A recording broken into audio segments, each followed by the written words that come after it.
Well, hello again. Thank you for joining me in part 2 of how I saved my own life and could not do it alone. I hope you enjoyed my introduction, and if you haven't seen part 1, I invite you to do so. On January 2nd, I called 911 on myself. I experienced and recognized the potential signs of a heart attack. The pain actually started in my throat, but traveled down to my chest, my jaw, my teeth, and even the inside of my left ear. Thankfully, I was brought to the ER promptly.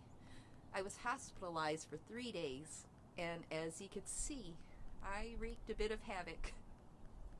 I really didn't. They encouraged me to walk at that point. I do believe that a positive attitude can work at your advantage in combating even your most serious health crises. Add my sense of humor, which is strange in timing and nature. The EMTs and the ER staff sure got an earful from me. My one-liners. That's how I stay true to myself and my situation. Of course, what followed was no laughing matter. That night in the ER, they told me I had a blockage and needed a stent. What? I started to cry. I am a mother, and my 2 tween boys were my very first thought. They needed me, and I wanted to take care of them for years. After hearing this diagnosis, it made me question, is this still going to be an option? I live a good lifestyle. I am at a pretty good level of fitness, and my cholesterol looks very good. So this certainly took me by surprise, and I asked Ashley, the APRN, how could this have happened? Ashley was deliberate in her reply. We found this early, and we are ahead of it. We are preventing this from getting any bigger. We found this early, and we are ahead of it. That was exactly what I needed to hear at the moment. They wrote me in very quickly at 1:30 a.m. In addition to Ashley, I want to give a heartfelt thank you to EMTs Samantha and Natalie, Nurse Danielle, who kept me comfortable for the 2 hours while they were running tests, ER cardiologist Dr. Richards for finding my blockage quickly, Dr. Schmidt for skillfully putting in my stent, and his wonderful crew, Chris and Daniel, or Robert, or both. And I think there was a Patrick too. And Nurse Megan, who was in that room with me.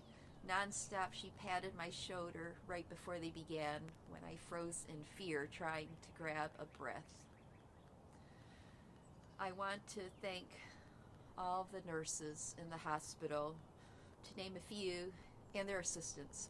Jessica, Asia, Chantel, Amber, Taylor, Kate, Lynn, Sue, Paul, Gary, and Doctors Williams, Nair, Lash, and Chagall.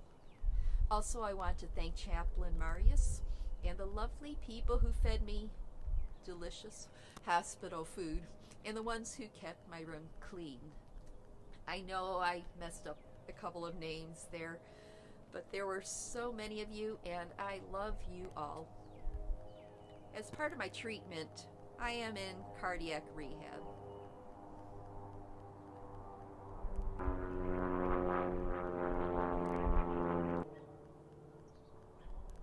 As part of my treatment, I am in cardiac rehab where the wonderful staff is monitoring my heart as it rebuilds and repairs.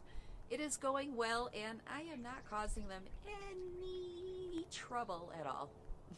A shout out to Marissa, my primary caretaker in this program, and her wonderful colleagues. They have me on the treadmill 3 times a week. I'm hooked up to wires to monitor my heart rate, and I almost feel like the $6 million man or the bionic woman. I'm progressing quickly, and as you can see, liking it.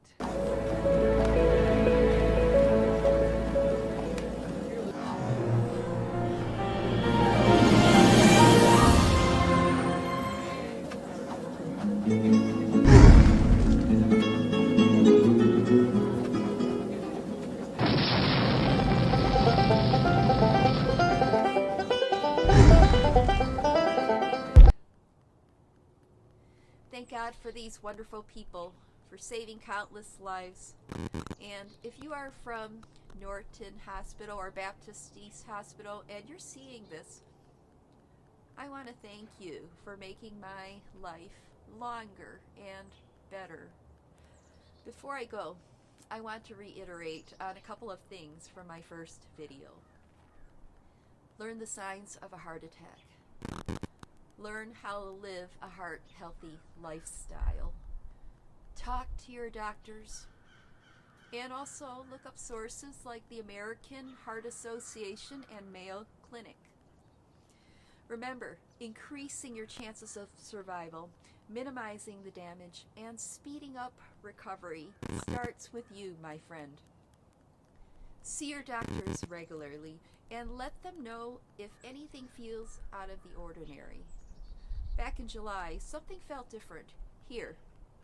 I told my pulmonary doctor and he referred me to my cardiologist. If you sense any changes, don't assume these kinks or irregularities are only due to fatigue, anxiety, or stress. Lord knows we as a community have endured all 3 during this pandemic.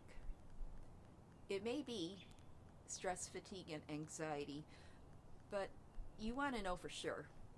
So it may cost you more time, money, and effort to see more doctors and ask more questions. But you're worth the investment. Answers concerning your health may not all come right away, but the efforts you and your doctors make together will hopefully bring you closer to where you need to be. Please be an advocate for yourself. Stay healthy and take care. God bless.